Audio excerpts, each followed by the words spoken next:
Sono americano e mi sono trasferito in Italia perché qui come si vive è più importante che cosa si fa.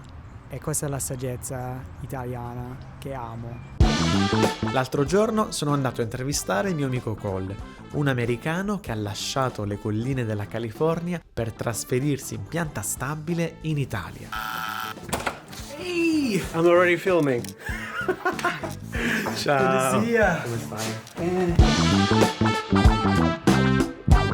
Siamo a casa di Cole, la casa italiana. Casetta. La casetta. Adesso mi devi spiegare perché dalla California un giorno hai deciso di venire a vivere in Italia. Allora, non direi che proprio in un giorno, ma è iniziato davvero quando avevo 14 anni e sono andato in Italia per 2 settimane con la mia famiglia e in realtà ho deciso in quel viaggio che voglio vivere la mia vita in Italia.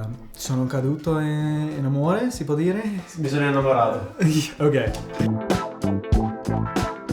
Adesso ho un visto di lavoro autonomo, però è stato un processo molto, molto lungo, molto pesante. Sono insegnante di inglese e ho scelto Bologna perché era un posto sconosciuto. Non turistico, diciamo. Non turistico, anche un posto che non ci sono mai stato. Hai deciso di venire a vivere qui senza averla mai vista prima o eri stato? Sì. Non l'avevi mai vista? No. Sei venuto, cioè sei trasferito a Bologna senza averla mai vista. Ho frequentato l'università a Edimburgo, in Scozia. Ah, ok. Quindi avevo già un po' di un'esperienza. Però da Edimburgo all'Italia è molto diverso. Molto diverso, però in realtà è stato un modo di provare a vivere in Italia perché ho scoperto questa idea di Erasmus. Quindi tu sei venuto dall'America a studiare a Edimburgo, poi da Edimburgo hai scoperto che esisteva l'Erasmus e sei venuto in Italia a fare un periodo Erasmus. Sì, esatto. Il terzo... Capite, un Erasmus di un americano. Esatto. Quindi ho deciso di andare a Firenze per il terzo anno. Forse non è stata la decisione migliore perché ci sono un sacco di americani lì. Ah, Firenze dice troppi americani. Troppi americani. Sono tornato negli Stati Uniti e prospettivi per una laurea con filosofia minime. Sì, non c'è lavoro, ma questo ovunque. Quindi ho lavorato con la mia famiglia, ho messo a parte un po' di soldi. Che business ha la tua famiglia? Abbiamo una cantina, una birreria e un piccolo ristorante. In California, quindi Sì, dove in California? Napa Valley. Napa Valley, super famous. Super famous. Ok, yeah. quindi una bellissima cantina, un business che ha un legame sorprendentemente molto stretto con l'Italia in un certo senso, anche se producete vini locali. Sì, in realtà Napa Valley è molto simile tipo a Toscana e quindi forse non è così esotico come pensavo, però sì, è un posto molto magico. Quindi hai lavorato con la tua famiglia, hai messo i soldi da parte e hai detto faccio un periodo di viaggi per esplorare. Sì, ho fatto un anno facendo un giro di Sud America e poi tornavo, lavoravo, un altro giro di Africa, Asia. Ho fatto un mese in ogni posto, Sì. Ho fatto esperienze di couchsurfing, quindi sempre con persone che vivono lì, con organizzazioni di carità, woofing. Come si chiama? Woofing? Woofing. W-U-U-F. No. È un sito web in cui si può trovare persone con cui si può lavorare in cambio per un po' di cibo o possibilità di rimanere lì. Quindi hai fatto tutto quello che potevi anche per viaggiare senza spendere molti soldi. Esatto. Ho deciso dopo tutto quello che amo ancora Italia e poi ho deciso di provare a tornare.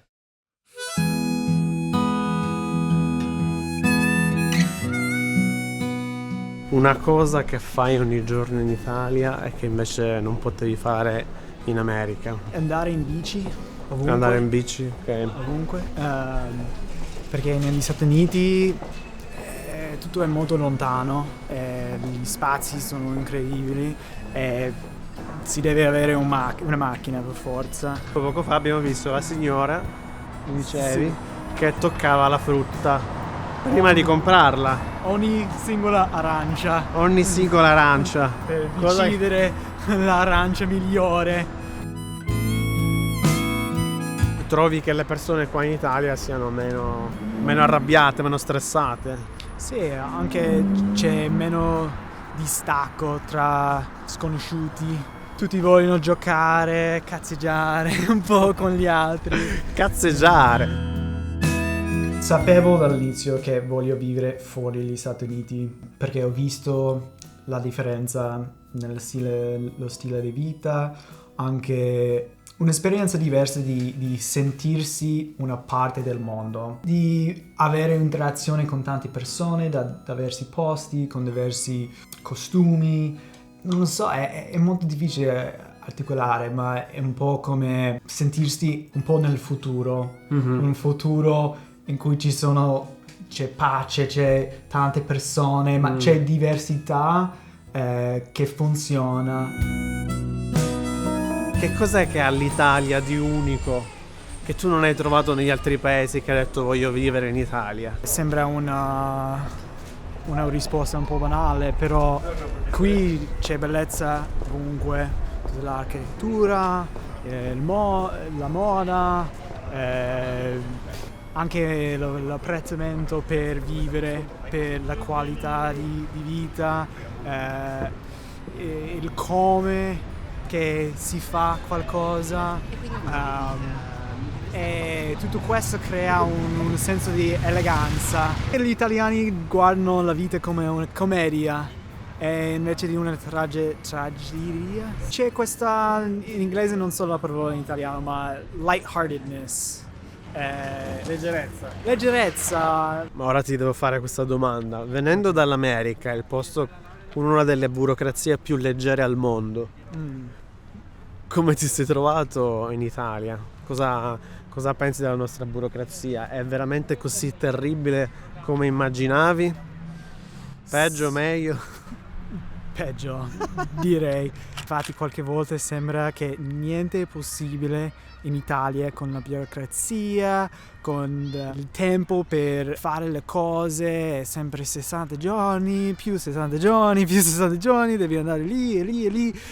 Però incontri qualcuno e in quel momento la persona dice che no, non è un problema, non ti preoccupare, faccio io, ci penso io, e tutto è possibile. You can just find somebody in a good mood and they're like, oh yeah, don't worry about it, like handwritten exemption. Quindi abbiamo parlato di alcuni pro, abbiamo parlato di alcuni contro del vivere in Italia. Ovviamente tu sei qua, quindi hai deciso che i pro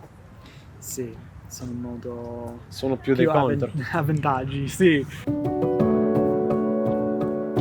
Cos'è che ti fa superare la frustrazione della burocrazia? La possibilità di vivere in un posto in cui forse non ci sono le opportunità come in un altro posto per lavorare o guadagnare soldi, però la qualità di vita, questo come una priorità, è molto più ampio. Non è una cosa monetizzabile.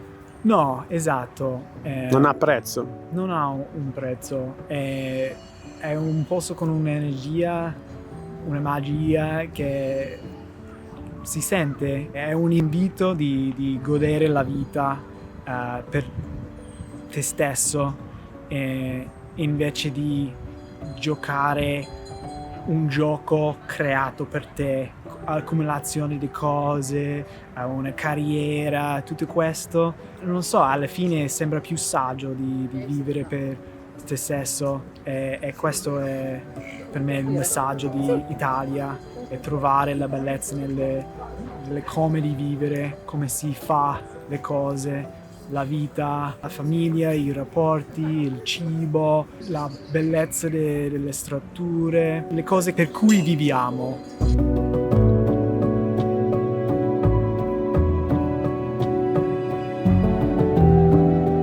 Secondo me l'Italia fra poco sarà come un insegnante per il mondo, perché c'è un'illusione che sta crescendo nel mondo con la storia, la narrativa di una vita capitalista, con consumismo, neoliberalismo, si può dire.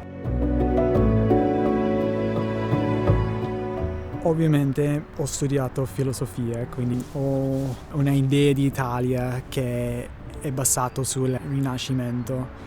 Però io vedo che Italia, come durante quel periodo, può avere anche questo effetto oggi, questa idea di rinascimento, di ritornare, di creare l'idea della persona, dell'essere umano, di essere una parte di una società, i nostri diritti, le nostre priorità.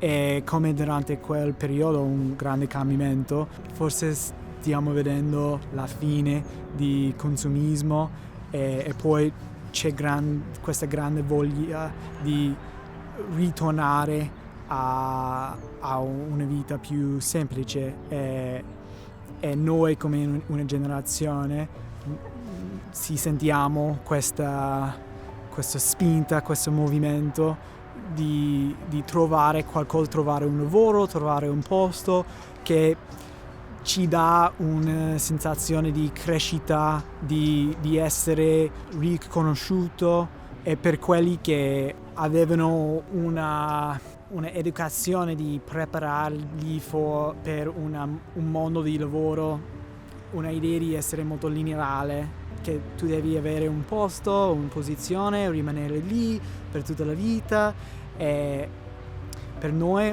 questo non è abbastanza, e forse questo è un riflesso di quel periodo del Rinascimento in cui c'era una idea della persona.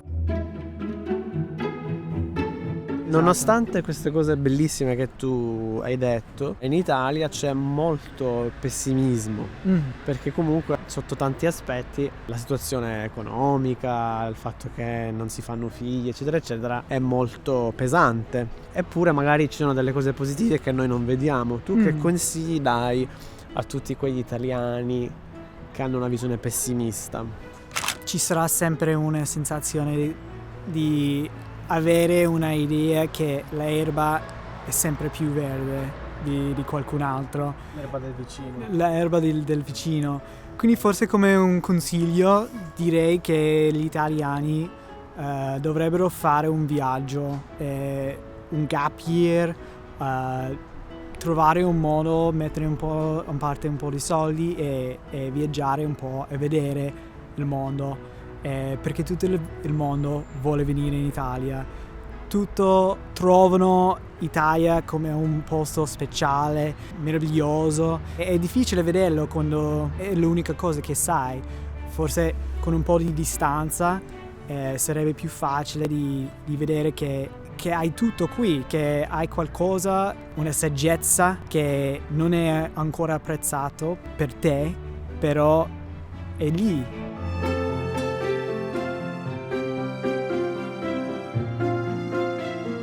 Come magari tu dell'America, non so, hai imparato ad apprezzare delle cose stando qua. Anche io ho sviluppato un apprezzamento per valori americani che prima non ho riconosciuto, non ho apprezzato. Anche la mia esperienza qui come un freelancer, la difficoltà con la burocrazia, gli aspetti della cultura che sono diversi di quelli di California. Ho un apprezzamento nuovo per i valori di California che ce l'ho sempre con me, è una parte della mia identità, personalità. Quindi è difficile vedere e apprezzare queste cose quando non hai la possibilità di vedere la differenza. Cos'è che l'America può imparare dall'Italia? Rapporti con gli altri, comunità, e noi abbiamo una cultura di individualismo che è bello.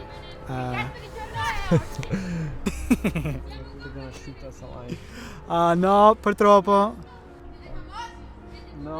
Noi abbiamo una tradizione di incoraggiare l'individualismo e questo è bello per l'innovazione, creare le cose nuove, si può andare molto veloce, Però c'è una difficoltà, c'è una mancanza e secondo me vediamo tanti problemi psicologici, tanta depressione, tanti problemi di autostima perché non abbiamo una connessione di essere allegato a qualcosa, alla famiglia, a nostra città, paese e forse non abbiamo questo supporto emotivo di sentirsi una parte di qualcosa, che è un problema e soffriamo per quello. E invece cos'è che l'Italia può imparare dall'America? Un entusiasmo per sperimentare, provare cose nuove e non solo cose superficiali come cibo nuovo, ma anche approcci nuovi, fare un po' di brainstorming, diciamo, trovare un modo di approcciare problemi con prospettive diversi, che forse in questo modo la tradizione, la rigidità di questa un po' diventa un problema per gli italiani. Non perdetevi la seconda parte del video con Cole. Se vi è piaciuto questo, mettetemi un bel mi piace e iscrivetevi al canale per non perdere i prossimi contenuti.